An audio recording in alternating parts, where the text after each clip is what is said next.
আজ আমি করে নেব সবজি পনির। আর এই পনিরটা করার জন্যে আমি কেটে নিয়েছি পনিরগুলো টুকরো করে, আলু, গাজর আর নতুন কাঁঠালের দানা উঠেছে একটু দিয়েছি। পনিরটার মধ্যে নুন, হলুদ, কাশ্মীরি লঙ্কার গুঁড়ো, সর্ষের তেল, গোলমরিচের গুঁড়ো দিয়ে 10 মিনিট মাখিয়ে রেখে দিয়েছি। কড়াইয়ে সর্ষের তেল দিয়ে পনিরগুলো ভেজে নেব, খুব বেশি লাল করে ভাজবো না। এবার ওই তেলে আলুগুলোও ভেজে নেব। দিয়ে দিয়েছি গাজর আর কাঁঠালের দানাগুলো।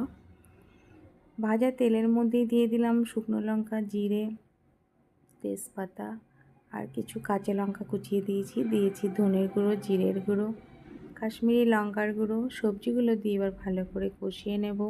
স্বাদ মতো নুন, হলুদ দিয়ে অল্প জল দিয়ে এবার ঢেকে দেবো। যেহেতু আলু, গাজর, কাঁঠালের দানাগুলো আছে একটু সিদ্ধ হবে।